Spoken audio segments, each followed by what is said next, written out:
നീ എന്നിട്ട് ഇത് മറ്റേ നിനക്ക് അജയ് റെക്കോർഡിംഗ് ഇൻ കേസിനെ വിളിച്ച? പ്രോഗ്രസ് എന്നുള്ള സാധനം കേട്ടോ? ആ, കേട്ട് കേട്ട്. അത് ഓക്കെ. കാണിക്കാൻ ചെയ്യുന്നുണ്ടല്ലോ മറ്റേ റെക്കോർഡിംഗ്. അത് ശരി. ആ ആ ആ.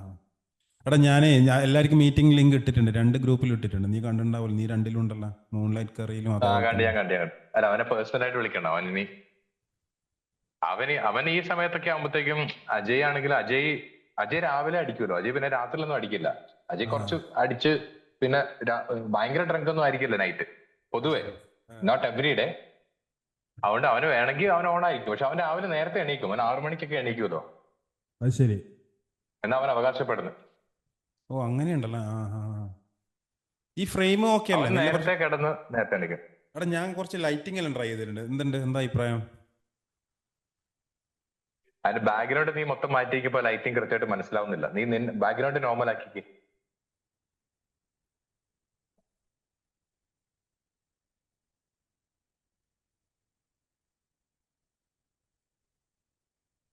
ഇപ്പോഴോ? ആ, ഫേസിലേക്കൊക്കെ കുറച്ച് ലൈറ്റ് ഉണ്ട്. ബാക്ക്ഗ്രൗണ്ടിൽ ഷാഡോ ഉണ്ടല്ലോ, അത് നിന്റെ ഷാഡോ വരുന്നത്. ഇത് കൊള്ളാം. ഇത് ലൈറ്റ് ഉണ്ട്. കറക്റ്റ് ഫേസിൽ തന്നെ ലൈറ്റ് ഉണ്ട്. സെപ്പറേഷൻ ഉണ്ട് ബാക്കിൽ അല്ലേ? ഉണ്ട്. ഇതിപ്പോ ബ്ലർ ചെയ്ത് എങ്ങനെ ഉണ്ടാവും ബാക്ക്ഗ്രൗണ്ട്? ആ, ഓക്കെ ഓക്കെ. അല്ല, ഈ സെപ്പറേഷന് വേണ്ടി ബാക്കിൽ ലൈറ്റ് കൊടുത്തിട്ടുണ്ടോ? ബാക്ക് ലൈറ്റ് കൊടുത്തിട്ടുണ്ടോ? ഇല്ല, ഞാനൊരു എമർജൻസി ടോർച്ച് വാങ്ങി, മറ്റേ ഗ്രേറ്റ് ഇന്ത്യൻ ആമസോൺ സെയിലില്. ആ, എന്ന് വെച്ചാൽ ടോർച്ച് ആണ്, ഓ, ബട്ടൺ ഫ്ലിപ്പ് ചെയ്താൽ അത് നമുക്ക് എമർജൻസി ആയിട്ട് യൂസ് ചെയ്യാൻ പറ്റും. അപ്പൊ അത് ജസ്റ്റ് മൂലക്ക് വെച്ചിട്ടൊന്ന് ആ, ട്രൈ ചെയ്ത് നോക്കി. മനസ്സിലായി. ആ, അതിന്റെ ഡിഫറൻസ് ഉണ്ട്. യെസ്.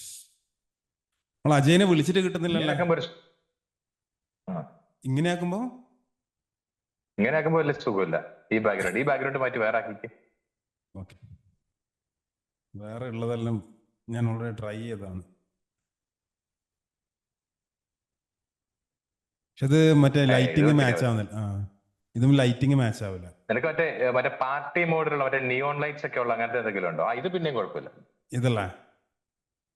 ആ, ഇത് കുഴപ്പമില്ല. പക്ഷെ ഇത് കുറച്ച് ഡാർക്ക് ആയി പോയി. പക്ഷെ കുഴപ്പമില്ല. വേറെ ഉണ്ടോ ഇതല്ലാതെ മറ്റേ ആ ഒരു പാർട്ടി മോഡിലൊക്കെ ഉള്ള അങ്ങനത്തെ എന്തെങ്കിലും ഉണ്ടോ? ഇതിനകത്ത് ലിമിറ്റഡ് ഓപ്ഷൻസ് ഇല്ല, കാരണം ഇത് മറ്റേ ഇതാണല്ലോ, സ്റ്റുഡിയോ എഫക്ട്സ്. ഇത് വെർച്വൽ ബാക്ക്ഗ്രൗണ്ട്സ് എന്ന് പറഞ്ഞിട്ട് ഇതേ ഉള്ളൂ. പിന്നെയുള്ള ഓപ്ഷൻ നമുക്കൊന്നും ആഡ് ചെയ്യാൻ പറ്റില്ല അല്ലെ? നമുക്ക് മാനുവലി ചെയ്യാൻ പറ്റില്ല അല്ലെ? ഞാൻ വീഡിയോ ഫിൽറ്റേഴ്സ് എന്ന് പറഞ്ഞൊരു ഓപ്ഷൻ കാണുന്നുണ്ട്. അത് എന്നാണ് ഞാൻ ഇപ്പം നോക്കാം. ഇങ്ങനെയാ വരുന്നത്. അല്ല, പിന്നുള്ള മാനുവൽ സാധനം ചെയ്യാൻ പറ്റില്ല. പിന്നുള്ളത്, പക്ഷെ ഇത് ഫ്രെയിമിങ് കറക്റ്റ് അല്ല. പിന്നെ ഇത് അന്ന് ഞാൻ ട്രൈ ചെയ്ത്. പിന്നെ ഇങ്ങനെ ഒരു സാധനം ആ, സൂം. ആ, ഇതെങ്ങനെയുണ്ട്? ആ, ഇത് കുഴപ്പമില്ല. ഇത് രസമുണ്ട്. ഓക്കെ. ഇത് മാത്രമേ തോന്നുള്ളൂ. മറ്റേ തെങ്ങ് മാറ്റാലോ വേണമെങ്കിൽ. ഇല്ല, ഇതായത് വേറെ ഒന്നും ചെയ്യാൻ പറ്റില്ല, വളരെ ലിമിറ്റഡ് ഓപ്ഷൻസ് ആണ്. ഇല്ല, ആ തെങ്ങ് മാറ്റിയിട്ട് മറ്റേതാക്കാലോ. തെങ്ങ് മാറ്റിയിട്ട് എന്താക്കാൻ? ഇതിപ്പോ ഓൾറെഡി ഒരു ഫിൽറ്റർ ഉണ്ട്. ആ ഫിൽറ്റർ അതാക്കാൻ പറ്റില്ല. ഫിൽറ്റർ ഇതെല്ലാം ഓൾറെഡി കൂടെ ഒരുമിച്ചാ? ഇല്ല, ഇത് ഫിൽറ്റർ ഉണ്ട്. ഫിൽറ്റർ ആ, ഇട്ട് ഫിൽറ്ററും ബാക്ക്ഗ്രൗണ്ടും എല്ലാം കൂടെ ഒരുമിച്ചാ? ഒരുമിച്ചാ. പിന്നെയുള്ള ആണോ? ഓപ്ഷൻ എന്ന് പറയുന്നത് അവതാർസ് ആണ്. വെർച്വൽ ബാക്ക്ഗ്രൗണ്ട്സ് ഇത്രയേ ഉള്ളൂ. Video filters. പിന്നെ ഇതിങ്ങനെ ഗ്ലാസസ് കൊടുക്കാൻ പറ്റും. അത് എനിക്ക് ലൈറ്റിന്റെ ഇഷ്യൂ ഉള്ളതുകൊണ്ട് വരില്ല എന്ന് തോന്നുന്നു. പിന്നെ മാസ്ക് അതൊന്നും വരുന്ന കാണുന്നില്ല. അതാ ഞാനിപ്പോ പറഞ്ഞു. ഇപ്പൊ കൊടുത്ത ആ സാധനം ഇല്ലേ, അത് ഇപ്പൊ തെങ്ങ് മാറ്റിയിട്ട് വേറെ ബാക്ക്ഗ്രൗണ്ട് കൊടുത്തിട്ട് വെക്കാലോ. അത് വെക്കാം. വെർച്വൽ ബാക്ക്ഗ്രൗണ്ട്സ് ഇപ്പൊ ഇത് ആ, വെച്ചിട്ട് വീഡിയോ ഫിൽറ്റേഴ്സ് വേണമെങ്കിൽ ആ, അത്. ആ, ഇങ്ങനെ വെക്കാം. ആ, ഇത് കൊള്ളാം. ഇതല്ല, ഈ സാധനം മാറ്റിയിട്ട് മറ്റേ നേരത്തെ ഉണ്ടായിരുന്ന വെച്ചാൽ നല്ലതായിരിക്കും. ഇതല്ലേ? മറ്റേ ഫിൽറ്റർ. ആ, ഇത്. യെസ്. പിന്നെ എന്തായിരുന്നു ഇന്നത്തെ പരിപാടി? ഒന്നും ഒരു പരിപാടി ഉണ്ടായിരുന്നില്ല. ഞാനൊരു സിനിമ കണ്ടു. വാഴ. എങ്ങനെയുണ്ട്? ഇഷ്ടപ്പെട്ടാ? ആ, അത്രയ്ക്ക് ഇഷ്ടപ്പെട്ടൊന്നുമില്ല. കുറച്ച് തുടക്കത്തിലൊക്കെ ഭയങ്കര അമച്വറിഷ് ഫിലിം മേക്കിംഗ് ആയിട്ട് തോന്നി. എന്റെ ഒരു പരിപാടികളൊന്നും സെറ്റായി. പിന്നെ കുറച്ച് വന്നപ്പോ അങ്ങനെ ചില പെർഫോമൻസ് ഒക്കെ നല്ലതായിരുന്നു. നമ്മുടെ ജഗദീഷിന്റെ പെർഫോമൻസ്. ജഗദീഷ് അധികം പെർഫോം ചെയ്യാണ്ടായിരുന്നില്ല. നമ്മുടെ ഇവന്റെ പെർഫോമൻസ് വളരെ നന്നായിട്ട് തോന്നി. നമ്മുടെ ആക്ടറിന്റെ പേരെന്തായിരുന്നു? മറ്റേ കണ്ണൂർ സ്ക്വാഡിലൊക്കെ ആ, ഉള്ള. മോന്റെ പേരെന്തായിരുന്നു?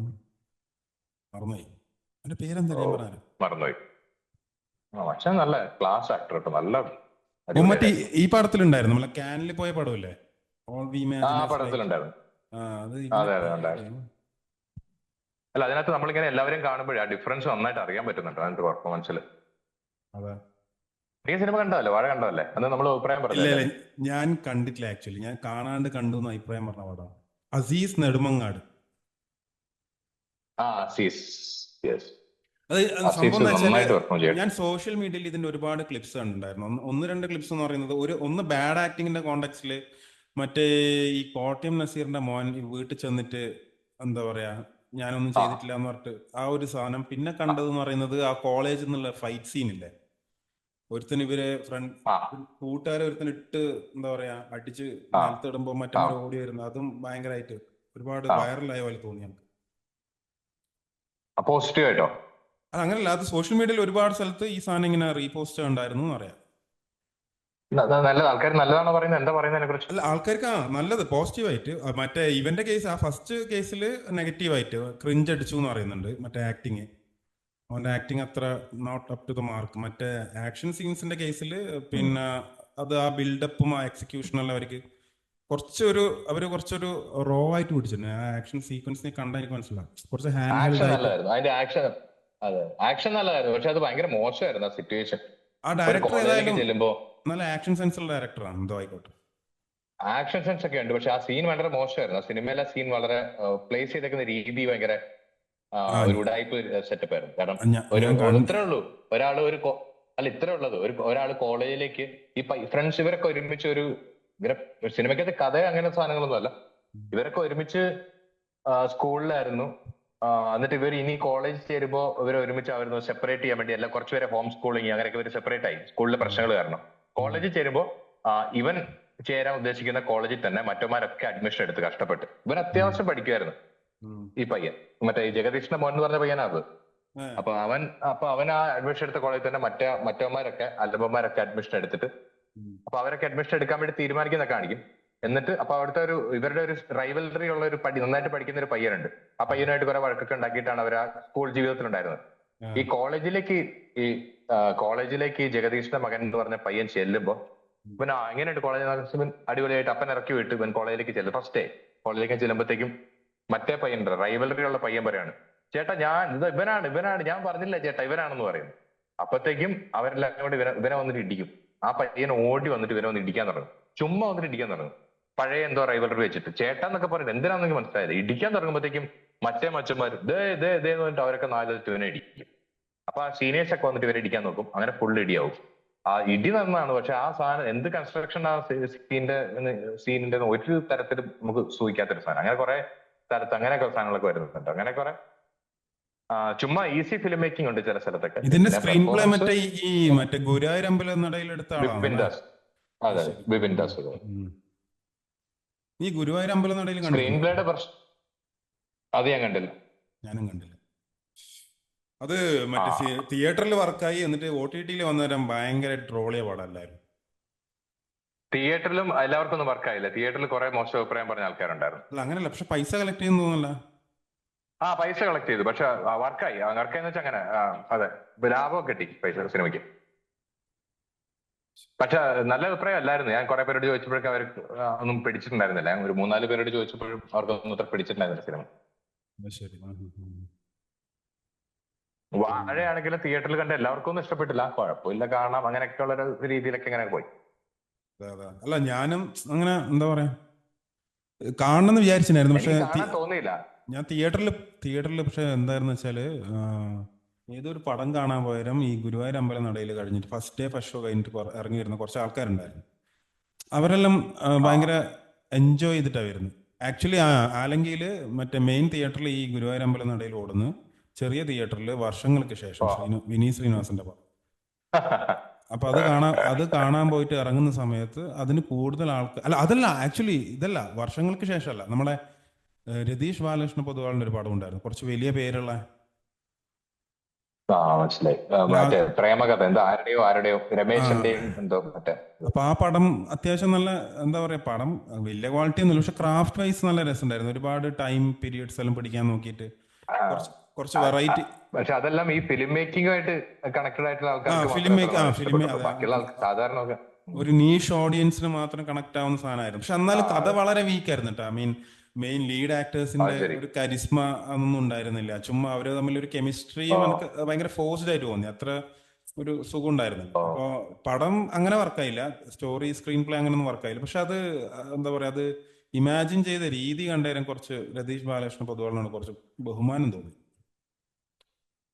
അത് ശരി. എന്നുവെച്ചാല് ആ ഒരു ടൈം പീരീഡ് ഷിഫ്റ്റിന് മൂപ്പര് പ്രത്യേകിച്ച് ഒരു എക്സ്പ്ലനേഷനും കൊടുക്കുന്നില്ല. അതായത് ഒരു ടൈം ലൈനിൽ നടക്കുന്ന കഥ തന്നെയാണ്, പക്ഷെ അതിൽ ഒരു പ്രത്യേക സംഗതി വരുമ്പോൾ അത് ചുമ്മാ അയാൾ വിഷ്വലൈസ് ചെയ്യുന്നത് ഒരു പീരിയഡ് സെറ്റിങ്ങിലാണ്. അത് ഭയങ്കര ഒരു അല്ല, പുതിയ. രതീഷ് ബാലകൃഷ്ണ പൊതുവാളാണോ അത് ഡയറക്ട് ചെയ്തത്? പിന്നെ രതീഷ് അല്ലല്ലോ. അങ്ങനെ നീ ഏത് പടത്തിന്റെ കാര്യം പറയണേ? ഞാൻ ആ പടത്തിന്റെ തന്നെ പറയുന്നത്, പക്ഷെ അതിന്റെ അയാള് ഡയറക്ട് ചെയ്തിട്ടില്ലെന്ന് എനിക്ക് തോന്നുന്നു. അല്ല, ഡയറക്റ്റ് ചെയ്തിന് അയാൾ. അയാൾ അതിന്റെ പ്രൊഡക്ഷനും സ്ക്രിപ്റ്റും ഒക്കെ അല്ലേ ഉള്ളൂ. അല്ല, സുരേഷിന്റെയും ആ പടത്തിന്റെ ഡയറക്ടർ രതീഷ് ബാലകൃഷ്ണ പൊതുവാളാണ്.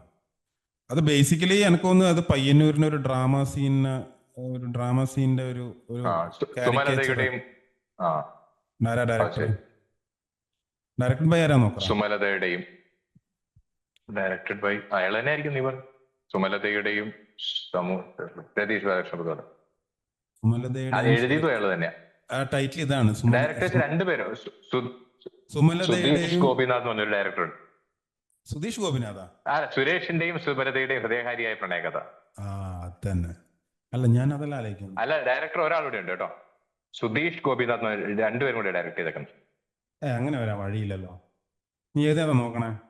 നീ ഗൂഗിളിൽ സെർച്ച് ചെയ്യുമ്പോൾ ഞാൻ അതെനിക്ക് സ്ക്രീൻ ഷെയർ ചെയ്യാം. ആണോ? അന്ന് ഇതിനകത്ത് തെറ്റ്. ഞാൻ IMDb നോക്കി, IMDb തെറ്റായിട്ട് കൊടുത്തേക്കുന്നതായിരിക്കും. നോക്കറാ.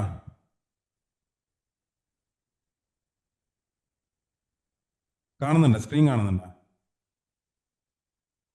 അല്ല, ഞാന് ഇതില് വിക്കിപീഡിയയിലും ഡയറക്ടഡ് ബൈ ആരാ? അത് ശരി. അതെന്താ അങ്ങനെ കൊടുത്തിട്ടില്ലേ? ഞാൻ ഗൂഗിളിലല്ല, ഞാൻ ബിങ്ങില സെർച്ച് ചെയ്യുന്നത്. ബിങ്ങില് രണ്ടുപേരാ കാണിക്കുന്നത്. എങ്ങനെ സംഭവിക്കുന്നത്? ബിങ്ങിന്റെ ആളാണ് അയാള്, ഒരാള്. സുരേഷിന്റെയും സുമലതയുടെയും ഹൃദയഹാരിയായ പ്രണയകഥ movie review. Director Ratheesh Balakrishna Poduval. New movies romcom. അയ്യോ, അതെന്താ ഇവരിങ്ങനെ പറയുന്നത്? IMDb-യിലെ റിസൾട്ട് അവര് പറയുന്നത്. IMDb-യിൽ രണ്ടുപേരാ. അല്ല, ഞാൻ ഈ വാഴ കാണാനുള്ള കാരണം എന്ന് വെച്ചാൽ ഞാനത് അങ്ങനെ കാണണമെന്ന് വിചാരിച്ചതല്ല, പക്ഷെ താല്പര്യം ഉണ്ടായിരുന്നില്ല. പക്ഷെ എന്നോട് ഇവൻ ജോമോൻ ജ്യോതിറിനെ വെച്ചിട്ടാണ് ഈ വിപിൻ ദാസ് അടുത്ത പടം. ജോമോൻ ജ്യോതിറാണ് നായകൻ. രതീഷ് ബാലകൃഷ്ണ പൊതുവാൾസ് ബ്ലോക്ക് ബസ്റ്റർ എന്നാത്താൻ കേസുകൂടെ the love birds are back with their own story in സുരേഷിന്റെയും സുമലതയുടെയും ഹൃദയഹാരിയായ പ്രണയകഥ. ഇയാൾ അതിന്റെ ചീഫ് അസോസിയേറ്റ് ഡയറക്ടറാ. അപ്പൊ അതിന്റെ ടൈറ്റിൽ ഇവരറിയാതെ മിസ്റ്റേക്ക് കാരണം കൊടുത്തിട്ടുള്ളതാ. ആയിരിക്കില്ല, ഞാൻ പറഞ്ഞാണ്. അയാളുടെ ഫിലിമോഗ്രഫി എടുത്തു നോക്കുമ്പോഴത്തേക്കും ചീഫ് അസോസിയേറ്റ് ഡയറക്ടർ എന്ന് പറഞ്ഞ ജിന്ന്, അയാളാണ് മദനോത്സവം എന്ന് പറഞ്ഞ സിനിമ ഡയറക്ട് ചെയ്തത്. അത് ശരി. അത് ഇതിനകത്ത് കാണിക്കുന്നില്ല.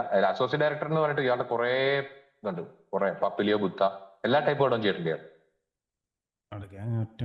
അയാൾ തന്നെ അല്ലേ ഡാം 999 അതൊക്കെ ചെയ്തിട്ട് ഈ പറഞ്ഞ ആളാണെങ്കിൽ. സുധീഷ് ഗോപിനാഥൻ ആണ് ഞാൻ പറയുന്നത്. നോക്ക്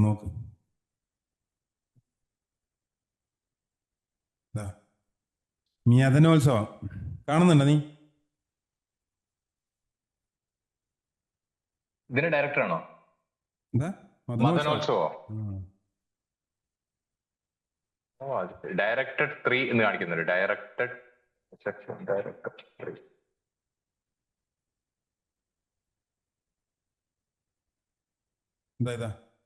IMDb-യില്. മദനോത്സവം സുരേഷിന്റെയും. അതെ, ഇത് രണ്ടിനകത്തും കാണിക്കുന്നുണ്ട്. അല്ല, ഇതിനകത്ത് ക്രിയേറ്റീവ് ഡയറക്ടർ എന്നുള്ള പൊസിഷൻ കേട്ടോ. സുരേഷിന്റെ ചുമതലയ്ക്കകത്ത് അയാളുടെ പൊസിഷൻ ക്രിയേറ്റീവ് ഡയറക്ടർ.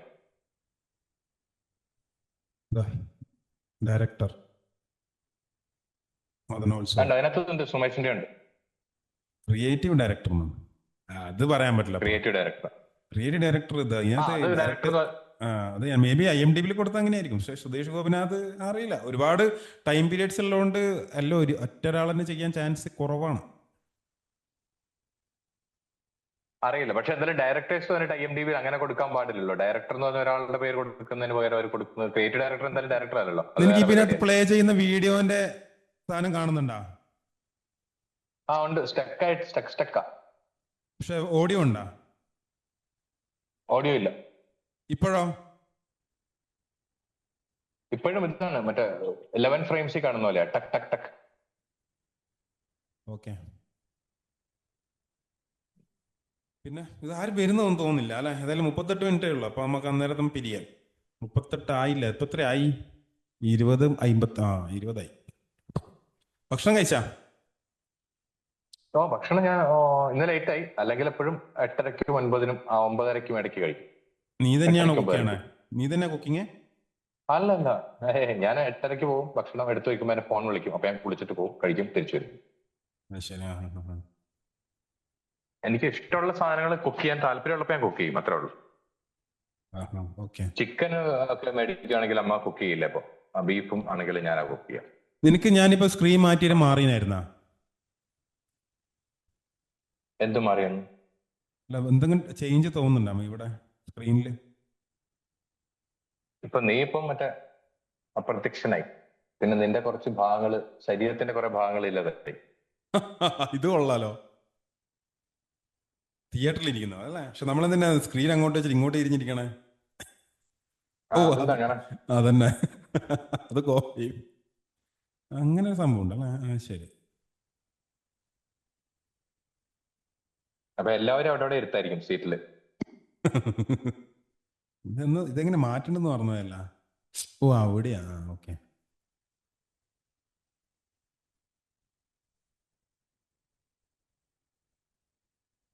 യെസ്. ഇതാരും വരുന്നൊന്നുമില്ല.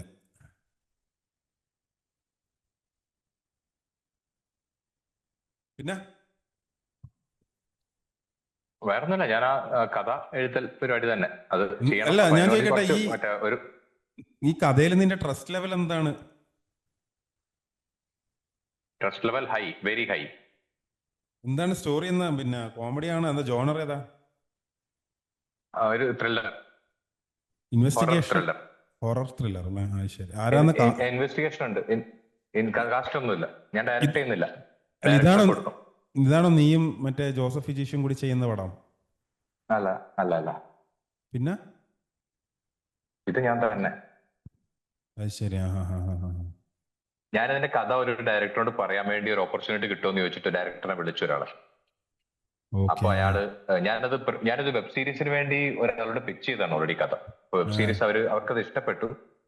അവരത് 8 എപ്പിസോഡായിട്ട്. പക്ഷെ അവർക്കത് അടുത്ത സ്റ്റെപ്പിലേക്ക് പോകുന്നതിന് മുമ്പ് അവർക്ക് ഒരു മീറ്റിംഗ് കൂടി അവർ അറേഞ്ച് ചെയ്യാമെന്ന് പറഞ്ഞു പ്രൊഡ്യൂസറുമായിട്ട്. അപ്പൊ ആ മീറ്റിംഗ് നടന്നില്ല. അവർക്ക് ആ സ്ലോട്ട് കിട്ടിയില്ല ഹോട്ട്സ്റ്റാറിൽ. അപ്പൊ അത് നടന്നില്ല. പിന്നെ ഞാനത് വെബ് സീരീസ് ആയിട്ട് തന്നെ അങ്ങനെ വെച്ചു ഞാൻ കുറച്ചാൾ. ഇപ്പൊ ഞാനത് എടുത്ത് കഴിഞ്ഞ ദിവസം. അല്ല, വെബ് സീരീസ് നീ ഇപ്പൊ മൊത്തം എന്താ പറയാ ബ്രീഫ് ചെയ്ത് മറ്റേ എന്താ പറയാ കൺസൈസ് ആക്കിയിട്ട് ഇപ്പം ഫിലിം ആക്കിയതാണ്? വെബ് സീരീസ് ഞാൻ സ്ക്രിപ്റ്റ് ഒന്നും എഴുതിയിട്ടില്ല. ഓരോ എപ്പിസോഡിൽ എന്താ സംഭവിക്കാന്നുള്ള രീതിയിൽ എല്ലാത്തിനും കുറച്ചൊരു 8 ബീറ്റ് ഷീറ്റ് പോലെ ചെറിയൊരു സാധനം ഉണ്ടാക്കിയിട്ടുണ്ടായിരുന്നു ഓരോ എപ്പിസോഡിന്റെയും. പിന്നെ ഓരോ ക്യാരക്ടറിന്റെയും ബാക്ക്ഗ്രൗണ്ട്, ക്യാരക്ടറിന്റെ എന്തൊക്കെയാണ് സ്പെഷ്യൽ ക്യാരക്ടറിസ്റ്റിക്സ് എന്താണ് ഓരോരുത്തരുടെയും. കുറെ ക്യാരക്ടേഴ്സ് ഉണ്ടാവും വെബ് സീരീസ് ആകുമ്പോൾ. അതെല്ലാം ലൊക്കേഷന്റെ പ്രത്യേകതകൾ, എവിടെ നടക്കുന്നത്, അങ്ങനെ എല്ലാ ഡീറ്റെയിലുകൾ ഫുൾ ആക്കിയിട്ട് ഒരു പിച്ച് ഡെക്ക് പോലത്തെ ഒരു ലൈറ്റ് ഒരു സാധനം. പിച്ച് ഡെക്ക് ഒന്നും അല്ല എങ്കിലും വളരെ ചെറിയൊരു വേർഷൻ ഉണ്ടാക്കിയിട്ടുണ്ടായിരുന്നു. പക്ഷെ അതിപ്പം അത് പ്രാക്ടിക്കൽ ആവാൻ സാധ്യതയില്ലെന്ന് തോന്നിയത് കൊണ്ട് ഞാൻ അതിന്റെ ഒരു മൂവിയിലേക്ക് കൺവേർട്ട് ചെയ്തു. മൂവിയുടെ ഒരു ഫോർമാറ്റിലേക്ക് കൺവേർട്ട് ചെയ്തു. ഇപ്പൊ ഈ സാധനം ഇവിടെ തന്നെ എത്ര ടൈം എടുത്തു മൊത്തം? മറ്റേത് ഞാൻ വളരെ പതുക്കെ കുറച്ച് കാലം കൊണ്ടാണ് മറ്റേ വെബ് സീരീസിന്റെ സാധനം അവിടെ എത്തിയത്. 1 വർഷമൊക്കെ എടുത്തിട്ടാണ് ആ വെബ് സീരീസിന്റെ ഒരു സാധനം ഡെവലപ്പ് ചെയ്തത്.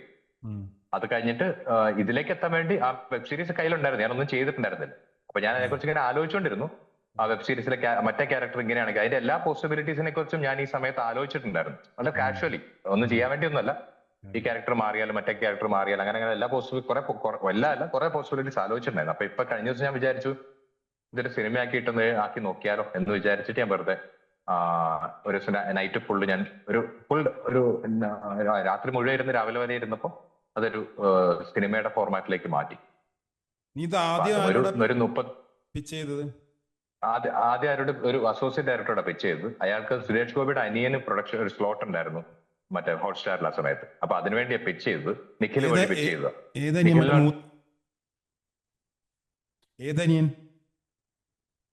Younger brother. അയാൾ അധികം എക്സ്പോസ്ഡ് ആയിട്ടുള്ള അസുഖമൊക്കെ ആയിരുന്നു. അവന്റെ പടം റീസെന്റ് റിലീസ് ആയല്ലേ? ഗോകുൽ എന്നാ അവന്റെ പേര് ഞാൻ അയാളുടെ മറന്നു. പടം റിലീസായ ആ സുരേഷ് ഗോപിയുടെ അനിയൻ ഞാൻ പറയുന്നത്, സുരേഷ് ഗോപിയുടെ മകനല്ല. സുരേഷ് ഗോപിന്റെ സ്വന്തം അനിയൻ. യെസ്. അയാളിപ്പം എന്താണ് പ്രൊഡ്യൂസ് ചെയ്യാനോ അഭിനയിക്കാൻ എന്താണ്? അയാൾക്ക് പ്രൊഡ്യൂസ് ചെയ്യാൻ വേണ്ടി അയാൾക്ക് ഒരു സ്ലോട്ട് കിട്ടി. അയാൾ അനന്തപത്മനാഭനുമായിട്ട് ഭയങ്കര ക്ലോസ് ആണ്. അപ്പൊ അയാൾ എന്തോ അസുഖമൊക്കെ ആയിട്ട് ഇയാൾക്ക് ക്യാൻസർ എന്തോ ആയിരുന്നു തോന്നുന്നു, കാലിൽ എന്തോ ക്യാൻസർ എന്തോ ആയിരുന്നു. അപ്പൊ ഏതാണ് ഇയാൾക്ക് തിരിച്ചു വരാൻ വേണ്ടി പത്മരാജന്റെ മോനാ? അയാളാണ് ഹോട്ട്സ്റ്റാറിന് വേണ്ടി കഥ കേൾക്കുന്നത്. ഹോട്ട്സ്റ്റാറിന്റെ കണ്ടന്റ് അക്വിസിഷൻ ഹെഡ് ആയിരുന്നു അയാൾ. പക്ഷെ അയാൾ ഇപ്പൊ കഥ കേൾക്കുന്നില്ല. അവര് ഹോട്ട്സ്റ്റാർ കഥ കേട്ട് സാച്ചുറേറ്റഡ് ആയി കുറെ 2 വർഷത്തേക്കുള്ള കഥകൾ മൊത്തം അവർ എടുത്തു വെച്ചിട്ടുണ്ട്. അപ്പൊ ഇനി കഥ കേൾക്കുന്നില്ല എന്നുള്ളൊരു സീനിലാണ് ഹോട്ട്സ്റ്റാർ ഉള്ളത്. അപ്പൊ ഇപ്പൊ നമുക്കിനി ഒരു വെബ് സീരീസ് ഇനി ഒരു ഏതെങ്കിലും ഒരാൾക്ക് പിച്ച് ചെയ്യാൻ പറ്റുന്ന ഒരു അവസ്ഥയില്ല. അവർ ഇങ്ങോട്ട് നമുക്ക് ഓരോ പ്രൊഡ്യൂസേഴ്സിന് അല്ലെങ്കിൽ മാർട്ടിൻ പ്രക്കാട്ട് പ്രൊഡക്ഷന് ഒരു സ്ലോട്ട് കൊടുക്കുക, അങ്ങനത്തെ ഉള്ള കാര്യങ്ങൾ അവർ ചെയ്യുന്നത്. അല്ലാതെ നമുക്ക് പോയിട്ട് അപ്രോച്ച് ചെയ്യാൻ പറ്റില്ല. അപ്പൊ അതുപോലെ അവർക്കൊരെണ്ണം കിട്ടിയിട്ടുണ്ടായിരുന്നു. ഇപ്പൊ അതുമില്ല, ഒന്നുമില്ല. അപ്പൊ അവർക്ക് കിട്ടിയപ്പോഴാണ് പറഞ്ഞത്. എനിവേ ഇപ്പൊ ഞാനത് മാറ്റി സിനിമയുടെ ഫോർമാറ്റിലേക്ക് മാറ്റി. അപ്പൊ ഒരു ബീറ്റ് ഷീറ്റ് ഉണ്ടാക്കി, ഒരു 36 ഒരു പോയിന്റുകൾ വെച്ചിട്ട് ബീറ്റ് ഷീറ്റ് ഉണ്ടാക്കിയിട്ട് അപ്പൊ അത് മാറി അങ്ങനെ തോന്നുന്നു. അപ്പൊ ഒരു ഡയറക്ടറോട് പറയാൻ വേണ്ടി ഞാൻ ശ്രമിച്ചു. അയാളെ വിളിച്ചു, അപ്പോയിന്റ്മെന്റ് കിട്ടുമെന്ന് ചോദിക്കാൻ വേണ്ടി വിളിച്ചു. അപ്പോയിന്റ്മെന്റ് കിട്ടുമെന്ന് അറിയാൻ വേണ്ടി വിളിച്ചപ്പോഴത്തേക്ക് അയാൾ കഥ പറയാൻ പറഞ്ഞു. ഞാൻ പ്രിപ്പയർഡ് അല്ലെന്ന് ഞാൻ പറഞ്ഞു, പക്ഷെ എന്നാലും കഥ പറയാൻ പറഞ്ഞു. അങ്ങനെ കഥ പറഞ്ഞപ്പോൾ അയാൾ പറഞ്ഞു അത് കണ്ടന്റ് കുറച്ച് കൂടുതൽ സാധനം ഉള്ളതുകൊണ്ട് പുള്ളിക്ക് അഭിപ്രായം പറയാൻ പറ്റുന്നില്ല, അതുകൊണ്ട് ഞാൻ അതിനെക്കുറിച്ച് ആലോചിച്ചിട്ട് പറയാമെന്ന് പറഞ്ഞു. അപ്പൊ അതുകൊണ്ട് ഞാനത് കുറച്ചുകൂടി ആൾക്കാർക്ക് മനസ്സിലാവുന്ന രീതിയിലേക്ക് കുറച്ചുകൂടി സിംപ്ലിഫൈ ചെയ്തിട്ട് കുറച്ചുകൂടി കൂടുതൽ കണ്ടത് കുറച്ച് ക്രൗഡഡ് ആണ് ഈ ഡീറ്റെയിലുകൾ. കാരണം കുറെ ആളുകളെ കുറച്ച് വെച്ചിട്ടും 8 എപ്പിസോഡിന് വേണ്ടിയുള്ള ഉണ്ടാക്കിയ സാധനം ആയതുകൊണ്ട് കുറച്ചധികം മാറ്റി കഴിഞ്ഞിട്ടും അത് കുറച്ച് ക്രൗഡഡ് പോലെ തോന്നും. മറ്റേ പ്രശ്നം വെച്ചിട്ടുണ്ടെങ്കിൽ 8 എപ്പിസോഡ് ആണെങ്കിലും അതിന്റെ ടൈം ഡ്യൂറേഷൻ വെച്ച് വരുമ്പോഴത്തേക്കും ശരിക്കും 4 മണിക്കൂറിലും കുറവ് വരുള്ളൂ, ഒരു 3.5 മണിക്കൂർ വരുള്ളൂ.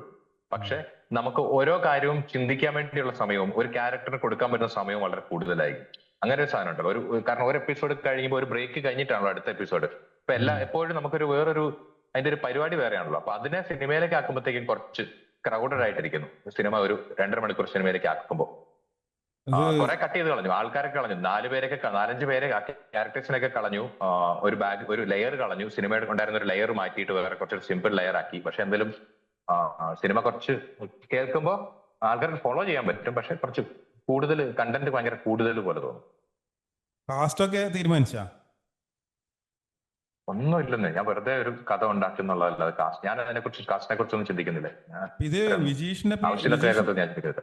അല്ല, വിജീഷിന്റെ ഇൻപുട്ട് എന്തായിരുന്നു? അപ്പൊ വിജീഷിന്റെ ഇൻപുട്ട് ഒന്നുമില്ല, ഞാൻ തന്നെ എഴുതിയതല്ല മുഴുവനായിട്ട്. അപ്പൊ നീ വിജീഷിനെ കൊളാബറേറ്റ് ചെയ്യുന്ന പ്രൊജക്ട് അല്ല ഇത്? അല്ല, അത് വേറെ ഡയറക്ടറോട് പറഞ്ഞു വെച്ചിട്ടുണ്ട് ഇപ്പൊ. മറ്റേ ഇവൻ അമൽ തമ്പിയാ? അല്ല, വേറൊരു ഡയറക്ടറോട് പറഞ്ഞിട്ടുണ്ട്, അതൊന്നും ആയിട്ടില്ല. ഏതാ ഡയറക്ടർ? ആള് പടം ചെയ്തതാണോ അല്ല ചെയ്യാൻ പോകുന്നതാണ്? പടം ചെയ്ത ഡയറക്ടറാ, പക്ഷെ അയാളോട് പറഞ്ഞിട്ടുള്ളൂ, അതുകൊണ്ടൊന്നും പറയാറായിട്ടില്ല. എന്തെങ്കിലും സെറ്റായി കഴിയുമ്പോ ഞാൻ പറയാം. പറഞ്ഞൂടെ? പേര് ഞങ്ങൾ പറഞ്ഞൂടെ? കുറെ ആൾക്കാരോട് പറഞ്ഞു ഇത്. ഇല്ല, ഞങ്ങൾ കുറെ ആൾക്കാരോട് പറഞ്ഞു, അതുകൊണ്ട് ഇപ്പൊ പേര് പറയണ്ടെന്നുള്ളത് ഞങ്ങളുടെ ഒരു ഡീലാ. അവരുമായിട്ടുള്ള ഡീലാ, വിജീഷുമായിട്ട്. ഓക്കെ, കുഴപ്പമില്ല. അല്ല, ഞാൻ പടം ചെയ്ത ഡയറക്ടർ. ശരിയാ. ഇത് കട്ട് ചെയ്ത് പറഞ്ഞാ ഒന്നുമില്ല, എനിക്ക് പറയുന്നതിന് ബുദ്ധിമുട്ടുള്ളതുകൊണ്ടല്ല. ഞാൻ അവൻ പറയണ്ടെന്ന് അവൻ എന്നോട് പറഞ്ഞപ്പോ ഞാൻ ശരി പറയണ്ട, നീ പറയണ്ട, അങ്ങനത്തെ ഒരു സാധനം ഞങ്ങൾ തമ്മിൽ കഴിഞ്ഞ ദിവസം പറഞ്ഞു. അതുകൊണ്ട് ബ്രേക്ക് ചെയ്യണ്ട, അത് എനിക്ക് താല്പര്യമില്ല. പക്ഷെ ഞാൻ ചോദിക്കട്ടെ, ഇത്രയും ചോദിക്കുന്നുള്ളൂ, ആള് എങ്ങനെ കഴിവുള്ള ആളാണോ അല്ല? അതൊന്നും എനിക്കറിയില്ല. കഴിവേണ്ട ആളാന്ന് നമ്മൾ വിശ്വസിക്കുന്നു. നമുക്ക് കുഴപ്പമില്ലാത്ത നൈസ് മച്ചാനാണെന്ന് നമ്മൾ വിചാരിക്കുന്നുണ്ട്, അയാളെ വിശ്വസിക്കുന്നു. നമ്മുടെ റഫീഖ് ആയിരുന്നല്ലോ നമ്മൾ ഇത്രയും കാലം നമ്മുടെ കൂടെ ഉണ്ടായിരുന്ന ഡയറക്ടർ. റഫീഖിനെക്കാളും മച്ച് ബെറ്റർ. ടാലന്റ് കൊണ്ടാണോ അല്ല അപ്രോച്ച് കുറച്ചും കൂടി? രണ്ടിന്റെയും കൂടി ഒരു കോംബോ ആണ്. രണ്ടും ഒരു ഭയങ്കര ടാലന്റഡ് ആയിട്ടുള്ള ഒരാളല്ല, അങ്ങനെ അപ്രോച്ചബിൾ ആയിട്ടുള്ള ആൾക്കാരിൽ ടാലന്റഡ് ആയിട്ടുള്ള ഒരാള്, കേപ്പബിലിറ്റി ഉള്ള ഒരാള്. മലയാളത്തിലെ ഒരു സൂപ്പർ സ്റ്റാറിനെ വെച്ച് പടം ചെയ്യാൻ കേപ്പബിലിറ്റി ഉള്ള ഒരാള്. മനസ്സിലായി. പിന്നെ അല്ല, ഞാന് ഒരു എന്താ പറയാ, ഞാൻ കുറച്ചും കൂടി സോഷ്യൽ മീഡിയയിൽ കോൺസെൻട്രേറ്റ് ചെയ്താലോ ഒന്ന് ഇങ്ങനെ ആലോചിക്കുകയാണ്, സിനിമയിലും വിട്ടിട്ടേ. എന്താണ് നിന്റെ അഭിപ്രായം?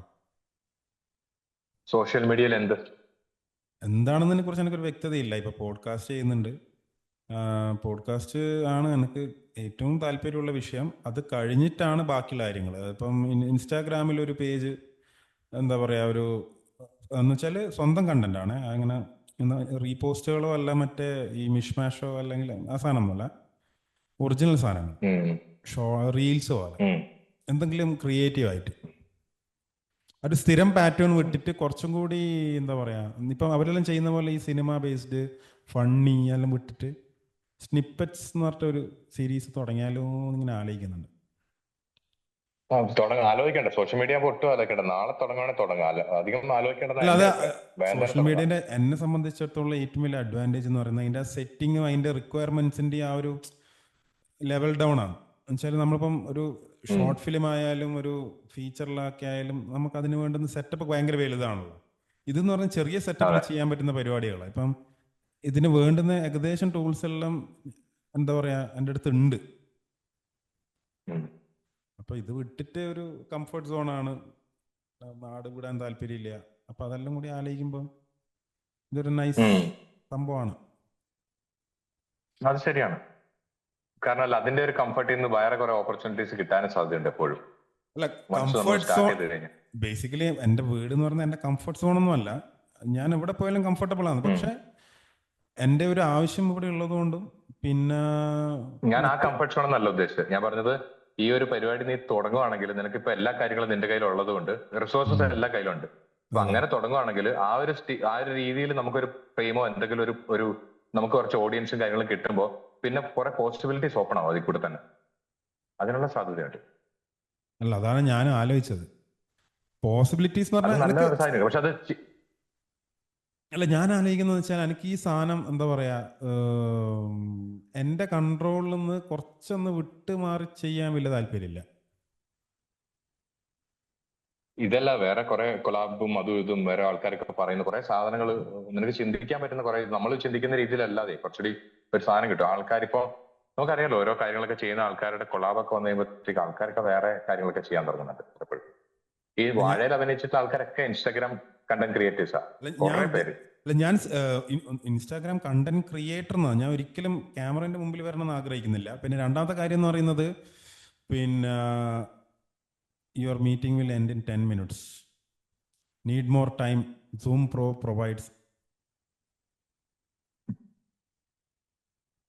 പറ. മറ്റേ പിന്നെ പറയാ, സ്വന്തം ഫേസ് വരാനുള്ള പരിപാടി അല്ല ഒന്നാമത്തെ കാര്യം അത്. പിന്നെന്ന് പറയുന്നത് എന്താ പറയാ, ഇതിന് വേണ്ടുന്ന ഒരു സാധനങ്ങളെ ഒരു സാധനം എന്ന് വെച്ചാൽ കൺട്രോൾ ഞാൻ ഉദ്ദേശിച്ചെന്ന് വെച്ചാൽ ഈ സാധനങ്ങൾ ഇതിന്റെ മിക്ക ആസ്പെക്ട്സിലും എനിക്ക് ഇരിക്കാൻ പറ്റും. മറ്റേതെന്ന് പറയുമ്പോൾ ഞാൻ ഒരുപാട് ആൾക്കാർക്ക് ഈ സാധനം ഔട്ട്സോഴ്സ് ചെയ്യണം. എൻ്റെ ഒരു പ്രധാന പ്രശ്നം എന്ന് പറയുന്നത് എനിക്ക് എന്താണ് വേണ്ടതെന്നതിനെ കുറിച്ചൊരു ക്ലാരിറ്റി ഉണ്ടാവാറില്ല. ആദ്യമൊക്കെ ഞാൻ പറയും എല്ലാം ചെയ്യും, പക്ഷെ at the end of the day ആ ഒരു സാധനത്തിലേക്ക് വരുമ്പോൾ എനിക്കത് എന്താ പറയാ നടക്കുന്നില്ല. അത് ഞാൻ ഉദ്ദേശിക്കുന്ന കാര്യമൊന്നുമല്ല വേറെന്തല്ലോ വരണം. അപ്പോൾ ഔട്ടിലും അത് കാണാനുണ്ട്. ആ ഒരു മിസ്കമ്മ്യൂണിക്കേഷൻ അല്ലെങ്കിൽ ലോസ്റ്റ് ഇൻ ട്രാൻസ്ലേഷൻ പരിപാടി വരുന്നുണ്ട്. ഇപ്പം ഈ സോഷ്യൽ മീഡിയൻ്റെ ഒരു അഡ്വാൻറ്റേജ് എന്ന് പറയുന്നത് നമ്മളും ആ ഒരു ഔട്ട്പുട്ടും തമ്മിലുള്ള ഡിസ്റ്റൻസ് കുറവാണ്. അതിന് നമുക്ക് ഇൻക്ലൂഡ് ചെയ്യിപ്പിക്കേണ്ട ആൾക്കാരുടെ എണ്ണവും കുറവാണ്. അപ്പം ആ രീതിയിലുള്ള ഒരു കൺട്രോൾ എന്നാണ് ഞാൻ ഉദ്ദേശിക്കുന്നത്. ഇപ്പം നീ തന്നെ ഇപ്പം നിന്റെ ഈ സ്റ്റോറി ഐഡിയ വെച്ചിട്ട് പിച്ച് ഡെക്ക് ഉണ്ടാക്കി എന്ന് പറയുന്നത്, ആൾക്കാരോട് അത് പിച്ച് ചെയ്തു എന്ന് പറയുന്നത്. പക്ഷെ എനിക്ക് ആ ഒരു പരിപാടിയിൽ എക്സൽ ചെയ്യാൻ അല്ലെങ്കിൽ ചെയ്യാൻ താല്പര്യമില്ല. മേ ബി അത് വർക്കൗട്ട് ആവുമായിരിക്കും. നമുക്ക് പറഞ്ഞിട്ട് ഒരാൾ ഇമ്പ്രസ് ചെയ്യിപ്പിക്കുക എന്ന് പറയുന്നത് നമ്മൾ അതിനെ നല്ല രീതിയിൽ പ്ലാൻ ചെയ്താൽ ചെയ്യാൻ പറ്റുമായിരിക്കും. പക്ഷെ എനിക്ക് അതിൽ താല്പര്യമില്ല എന്ന് ഞാൻ പറയണത്. ഞാൻ ചെയ്യാൻ ആഗ്രഹിക്കുന്ന സാധനങ്ങൾ ചെയ്യാന്നല്ലാണ്ട് ഒരു സ്പെസിഫിക് റിക്വയർമെന്റ് വെച്ചിട്ട് ഒരു സാധനം ചെയ്യുന്നതിനോട് എനിക്ക് അങ്ങനെ ചെയ്തിട്ട് വേറൊരാളെ അതിനകത്ത് കൊണ്ടുവന്നിട്ടൊക്കെ ബാക്കി നമ്മൾ എങ്ങനെയുണ്ടെന്ന് കാണിക്കാൻ പറ്റില്ല. അല്ല, പലപ്പോഴും എന്താ പറയുന്നത് വെച്ചാല് നമ്മളെപ്പോഴും ഒരുപാട് എക്സ്പെക്ട് ചെയ്യുമല്ലോ. നമ്മളിപ്പോൾ എസ്പെഷ്യലി നമുക്ക് അറിയുന്ന ആൾക്കാരുടെ അടുത്ത് നിന്ന് നമ്മൾ ഓക്കെ ഇയാൾ ഇങ്ങനെയൊക്കെയാണ്, അത്യാവശ്യം ടാലൻറ്റഡ് ആണ്, സ്കിൽഡ് ആണ് എന്നൊക്കെ വിചാരിച്ചിട്ട് നമ്മൾ അവരെ ഫ്രണ്ട് സർക്കിൾ ഉണ്ടാവുന്നു, പ്രസന്റ് ആവുന്നു, എന്നിട്ട് അവരെ നമ്മളെ വർക്കിൽ കൊളാബ് ചെയ്യിപ്പിക്കുന്നു. പക്ഷെ ഔട്ടിൽ അത് കാണാനില്ല എന്ന് കാണുമ്പം പിന്നെ അതൊരു ടഫ് സിറ്റുവേഷൻ എന്ന് പറയുന്നത് വർക്ക് വൈസ് ആണ്. പിന്നെ ഒരു ഓപ്പർച്യൂണിറ്റി നമുക്ക് വരും. നമ്മളും ഓപ്പർച്യൂണിറ്റി ഇല്ലാണ്ട് ഇരിക്കുമ്പോൾ അപ്പോൾ ഒരു വർക്ക് വരികയാണെങ്കിൽ നമ്മൾ അയാളെ വിളിക്കാണ്ടിരിക്കുമ്പോഴുള്ള ഒരു ബുദ്ധിമുട്ടുണ്ടല്ലോ. നമ്മൾ ഒരു രീതിയിലും അങ്ങനെ വെച്ചാൽ നമ്മൾ അതാണ് പ്രശ്നം. നമ്മൾ ഒരുപാട് ഹൈ എക്സ്പെക്ടേഷൻസ് വെച്ചിട്ട് പിന്നെ അതും അതല്ലാന്ന് ഇതുമായിട്ട് എന്താ ബന്ധം? ഏത് അല്ല ഞാൻ പറയുന്ന ഒരു അതുകൊണ്ട് ഒരു ഒരു ക്രൂമ ഒരു നമുക്ക് ഞാൻ എപ്പോഴും വിശ്വസിക്കുന്ന സിനിമേന്റെ കേസിൽ അതൊരു ടീം എഫേർട്ട് അല്ലേ എപ്പോഴും നമ്മൾ അതിന് എത്ര വലിയ സംഭവം അല്ലെങ്കിൽ നമ്മൾ എന്തും അല്ല എന്താണെങ്കിലും അല്ലെങ്കിലും കൂടി നല്ലൊരു ടീം ഉണ്ടെങ്കിൽ നമുക്ക് എക്സിക്യൂഷനിൽ അതിൻ്റെ ഒരു ക്വാളിറ്റി കൊണ്ടുവരാൻ പറ്റും. ഇപ്പം നമ്മളെ കയ്യിലുള്ള കഥയോ നമ്മളെ ഡയറക്ടോറിയൽ സ്കിൽസോ അപ് ടു ദ മാർക്ക് അല്ലെങ്കിൽ കൂടി നല്ലൊരു ടീം നമ്മളെ ചുറ്റും ഉണ്ടാകുമ്പോൾ നമ്മുടെ വർക്കിൻ്റെ ക്വാളിറ്റി ഒരു പടി മുകളിലേക്ക് പോകുന്നതാണ് ഞാൻ വിശ്വസിക്കുന്നത്. അപ്പോൾ നല്ലൊരു ടീം ഒരു ക്രൂ എന്നുള്ള കാര്യം വളരെ അത്യാവശ്യം. അതിന് ശേഷം മാത്രമേ പിന്നെ ഇതിനകത്ത് അതെ ഇങ്ങനെ അല്ല അതുകൊണ്ട് അതുകൊണ്ട് അല്ല ഇതൊക്കെയാണ് എൻ്റെ ഒരു അത് തിങ്കിങ് എന്ന് അതിന് പറയുന്നത്. അതിൽ നിന്ന് കുറച്ച് മാറി നിൽക്കാനുള്ള അല്ലെങ്കിൽ അതിനെ ഒരു മെയിൻ ആയിട്ട് അതിന് മുഴുവൻ സമയം കൊടുക്കാത്തതിന്റെ ഒരു കാരണം, അല്ലെങ്കിൽ അതിന് ട്രൈ ചെയ്യാത്തതിന്റെ കാരണം. ബേസിക്കലി അതാണ് അത്. എനിക്ക് ട്രസ്റ്റ് ഇഷ്യൂസ് ആണ് ബേസിക്കലി. ഇത് വർക്കൗട്ട് ആവുന്ന എനിക്ക് വലിയ ഒരു അത് വിശ്വാസം തന്നെ. ആ, അല്ല അത് ഭയങ്കര വലിയ കാര്യം തന്നെ. എനിക്കും ആ ഒരു പഴയ പോലെ ഇപ്പൊ തന്നെ ഒരു സിനിമ ഡയറക്ട് ചെയ്തേക്കാം എന്നുള്ള കോൺഫിഡൻസ് ഒന്നും എനിക്ക് ഒട്ടുമില്ല. അതുകൊണ്ടാണല്ലോ ഞാൻ സ്ക്രിപ്റ്റ് വേറെ ഡയറക്ടർ കൊടുക്കാൻ വേണ്ടി തീരുമാനിച്ചു തന്നെ. എനിക്ക് ആ അല്ലെങ്കിൽ റിയൽ ഒരിക്കലും എൻ്റെ കൊടുക്കില്ലായിരുന്നു. മറ്റേ ഞാൻ എന്റെ ഒരു അല്ല ഞാൻ പിന്നെ ഡയറക്ടർ ഞാൻ പറഞ്ഞില്ല ഈ കമ്മ്യൂണിക്കേഷന്റെ ഒരു സാധനം മനസ്സിലാക്കിയതുകൊണ്ട് പിന്നെ എനിക്കിപ്പോ മറ്റേ ഈ ഡയറക്ടർ പരിപാടിയോട് വലിയ താല്പര്യം. എന്ന് വെച്ചാല് ഞാൻ അന്ന് ഷോർട്ട് ഫിലിം ചെയ്യാൻ ശ്രമിച്ചു എന്ന് പറഞ്ഞില്ല. അപ്പൊ അന്ന് പോയിട്ട് ആ എനിക്ക് ഒരിക്കലും എന്റെ വിഷനിനോട് ചേർന്ന് നിൽക്കാൻ പറ്റില്ല.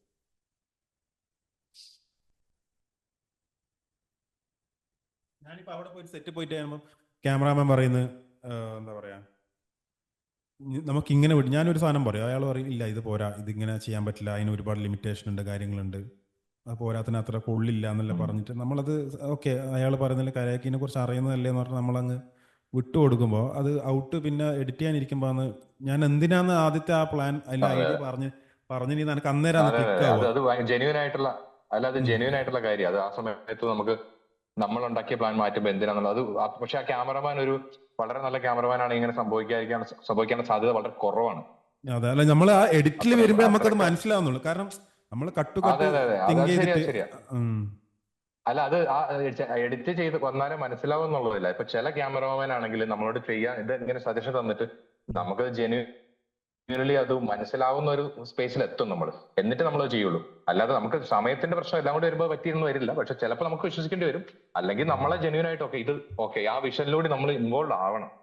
അതൊക്കെ അത് എനിക്ക് തോന്നുന്നില്ല അത് നമുക്കൊരു എക്സ്പീരിയൻസ് കൊണ്ട് കിട്ടുന്ന കാര്യങ്ങൾ. അതേക്കുറിച്ചൊക്കെ നമുക്ക് കൃത്യമായിട്ട് പറഞ്ഞ് മനസ്സിലാക്കി ചെയ്യേണ്ട കാര്യമല്ല. അതൊക്കെ കുറെ വർക്ക് ചെയ്ത് കഴിയുമ്പോൾ അതിനകത്തൊക്കെ കുറെ വ്യത്യാസങ്ങൾ വരും. ഇപ്പൊ ഞാനും കുറെ വർക്കൊന്നും അടുത്ത കാലത്ത് ചെയ്യാത്തതുകൊണ്ടൊന്നും എനിക്ക് ഇപ്പൊ ഡയറക്ട് ചെയ്യുമ്പോഴും എനിക്കൊരു അല്ലെങ്കിൽ അത്രയും കംഫർട്ടബിൾ ആയിട്ടുള്ള ക്രൂ ആണെങ്കിൽ ഇപ്പൊ അല്ല നിഖിലില്ലേ, നിഖിലിനെ പോലെ ഒരാളുടെ കൂടെ എനിക്ക് വർക്ക് ചെയ്യാൻ ഓക്കെ ആയിരുന്നു. കാരണം വെച്ചാൽ അവൻ എപ്പോഴും വർക്ക് ചെയ്യുന്ന ഒരാളാണ്. മാത്രമല്ല അവൻ നല്ല റെസ്പെക്ട് തരുന്ന ഒരാളാണ് നമുക്ക്. ഇപ്പൊ ഞാൻ എന്ത് പറഞ്ഞാലും അതിനെ കാണാൻ വേണ്ടി അതുപോലെ ചെയ്യാൻ വേണ്ടി ശ്രമിക്കുന്ന ഒരാളാണ്. അപ്പൊ അല്ലാതെ നമുക്ക് ടെൻഷൻ തരില്ല. നമുക്ക് നമ്മളെ മറ്റേ ക്രിയേറ്റീവായിട്ടേ പുഷ് ചെയ്യുള്ളൂ. അല്ലാതെ രീതിയിൽ നമ്മളെ സൈഡ് ലൈൻ ആക്കില്ല. ഞാൻ പുതിയ ഡയറക്ടറാണ്, അവൻ എക്സ്പീരിയൻസ് ആണുള്ളത് കൊണ്ട് അപ്പൊ അങ്ങനത്തെ ഒരു ആൾക്കാരോട് എനിക്ക് വർക്ക് ചെയ്യാൻ പറ്റും. ഞാൻ നിഖിലുമായിട്ട് സംസാരിച്ചത് എനിക്ക് മനസ്സിലായതുള്ളത്. നിഖിലിന്റെ കൂടെ ഒരു സിനിമ വർക്ക് ചെയ്യാൻ എനിക്ക് പറ്റും. അതേ സമയത്ത് ഷിനോസിന്റെ കൂടെ ഇപ്പൊ ഫസ്റ്റ് സിനിമ എന്നുള്ള രീതിയിൽ വർക്ക് ചെയ്യാൻ എനിക്ക് പറ്റില്ല. ഷിനോസ് ഭയങ്കര നമുക്ക് നമ്മുടെ റെസ്പോൺസിബിലിറ്റി ആവും. ഷിനോസ് നമ്മളെക്കാളും വലിയ ക്യാമറമാനാണ്. ആ ഒരു നമുക്ക് ആ ഫീല് തന്നുകൊണ്ടിരിക്കും. അപ്പൊ അതുപോലെയുള്ള ഒരാളുടെ കൂടെ പറ്റാൻ ബുദ്ധിമുട്ടായിരിക്കും.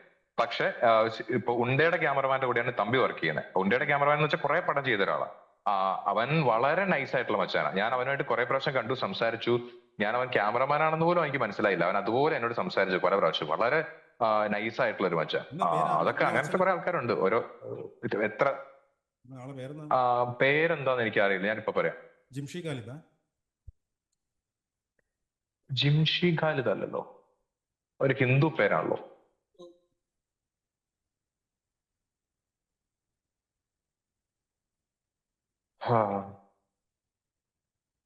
മീറ്റിംഗ് ഇപ്പൊ തീരും. എന്നിട്ട് പിന്നെ നമ്മൾ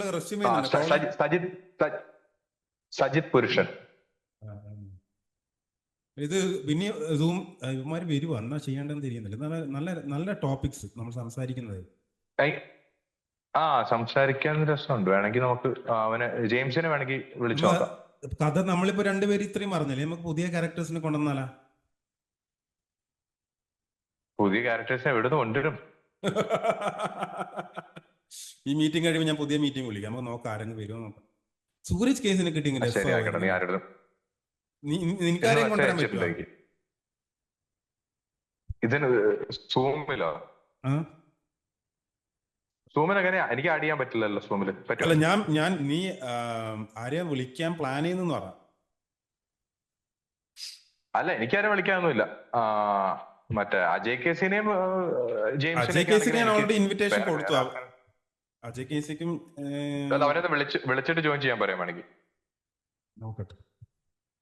അവന് അന്ന് തന്നെ വിളിച്ചിട്ട് 500 രൂപ കടം ചോദിച്ചിട്ടുണ്ടായിരുന്നു. എന്നോട് ചോദിച്ചിനാ? എന്നോട് ചോദിക്കുകയല്ലോ, എന്റെ ഇല്ലെന്ന് അറിയാലോ, ഞാൻ അവന് പൈസ കൊടുക്കാനുണ്ടല്ലോ. അല്ല, അങ്ങനെയല്ല, ഞാനത് പെട്ടെന്ന് ചോദിച്ചിട്ട് ഞാൻ തണ്ടിപ്പോ എൻ്റെ അടുത്ത് ഉണ്ടായിരുന്നില്ല. എന്റെ അവസാനം ഞാൻ പിന്നെ പണിക്കാരിയുടെ അടുത്ത് കടം വാങ്ങിയിട്ട് ഞാൻ CDM ഇട്ട് കൊടുത്താണ്. വീട്ടിൽ വരുന്ന ജോലിക്കാരി എടുക്കുന്ന 500 രൂപ കടം വാങ്ങി. പക്ഷെ അജയുടെ സീൻ വെച്ചാൽ അജയ് ഭയങ്കര പൈസയുടെ കാര്യത്തിൽ ഭയങ്കര നീറ്റാ. അതുകൊണ്ട് തന്നെ കൊടുക്കുന്നത്. അവന്റെ കുറച്ച് പൈസ ഉണ്ടല്ലോ, അവൻ മറ്റേ ഷെയർ മാർക്കറ്റിലൊക്കെ ഇട്ട് പൈസ ഉണ്ടാക്കുന്നുണ്ടല്ലോ ഇടയ്ക്കൊക്കെ. എന്നോട് പറയണ്ടത്, ഞാൻ പിന്നെ അത് കൂടുതൽ ചോദിക്കാൻ തന്നിട്ടില്ല. അവനത് വലിയ റിസ്ക് എടുക്കാതെ പോലെ ചെയ്യണം, നൈസായിട്ട്. ഇവൻ ഉണ്ടല്ലാതെ വേറെ നല്ല സിനിമകളൊന്നും അധികം ചെയ്തിട്ടില്ല കേട്ടോ. ഇവൻ ടീം 5, കളി എന്ന് പറഞ്ഞ സിനിമ ചെയ്തിട്ടുണ്ട്. ഒരു നക്ഷത്രമുള്ള ആകാശം, യുവം, സൂപ്പർ സെറനിയുടെ ക്യാമറമാനാണ് സബാഷ് ചന്ദ്രബോസ്. അത് കുഴപ്പമില്ലാത്ത സിനിമയായിരുന്നു. സിനിമ ചീത്തയായിരുന്നു, മറ്റേ പ്രൊഡക്ഷൻ നല്ലതായിരുന്നു തോന്നുന്നു. പൂവൻ പ്രൊഡക്ഷൻ ക്വാളിറ്റി ഉള്ള പടമായിരുന്നു, പക്ഷെ ഒന്നിനും കൊള്ളാത്ത പടമായിരുന്നു. പിന്നെ മോമോ ഇൻ ദുബായ്, അതിന്റെ സിനിമാറ്റോഗ്രാഫറാണ്. അതും എന്താണെന്ന് എനിക്ക് അറിയത്തില്ല. അയൽവാശിയൊക്കെ ആരോ നല്ല പ്രൊമോഷനൊക്കെ ഉണ്ടായിരുന്ന പടം, അതിന്റെ സിനിമാറ്റോഗ്രാഫറാണ്. ജലധാര പംസെറ്റ് സിൻസ് 1962. അതേത് സിനിമയാണ്? ഒരു ഓർമ്മയില്ല.